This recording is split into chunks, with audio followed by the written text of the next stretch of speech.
Have you ever wondered why your dog is just terribly reactive and out of control and doesn't listen to you, but the moment you hand the leash to anybody else, the dog's great? Well, part of it might come down to more than mechanics. Maybe you're doing the exact same motions that somebody else is doing, but there is a different level of relationship problems that are going on, and it's going to come down to willingness to change. So I'm going to give you an analogy of apples and bananas. Let's say that parent one is very health conscious, and they want to make sure that their child's diet is very healthy.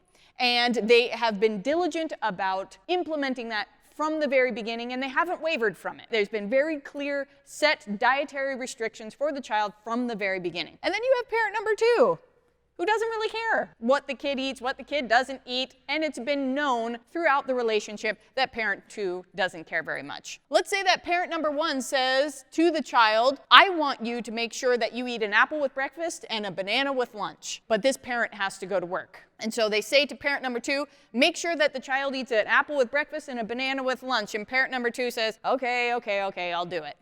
So parent one goes to work, and parent two says, hey, make sure you eat an apple with breakfast and a banana with lunch. Well, because the child's not stupid, and your dog is not stupid, the dog or the child says, well, with parent number one, I really can't get away with anything because they always follow through with it, and they always have followed through with it. But with parent number two, I know they really don't care. They really don't make me do it. Sometimes when they do make me do it, it's just not the norm. So the child says, well, with this parent, I'll just yield right away because nothing I've ever thrown at them in the past has worked. But with this parent, I think that I might actually be able to get out of this. And so your child has a few different options. One, they might try to distract you by being playful, by being silly. Your dog might try to distract you by being playful, silly, being mouthy, right? Trying to do all sorts of things. And we don't need to eat the apples and bananas. And that might work on parent two, where it wouldn't work with parent one. The child might choose to just ignore what you said. Oh, I didn't hear that, right? I'm going to keep doing what I'm doing or whatever, and hope that parent two just stops asking, which parent two, who doesn't really care about the apples and bananas, might just do. And then the last thing the child might do, which your dog does probably pretty often, is throw a fit. So if parent number one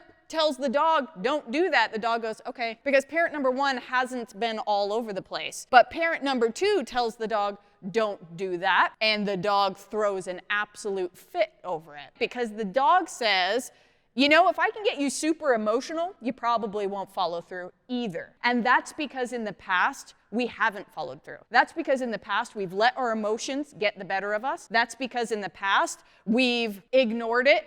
The dog's ignored us over and over again, and we've just let it go. We're tired. We don't want to follow through, right? Or we've gotten distracted where we haven't been consistent enough. This happens often where we have somebody who is doing the same motions as parent one, but their intent is not the same. Their willingness to have this change is not the same. This parent needs to become much more consistent, much more long-term, and they have to, deep down, start caring about the apples and bananas. Because if they don't actually care about the change, they won't truly change themselves. And the dog and the child will always be able to see through your actions and the intent behind them.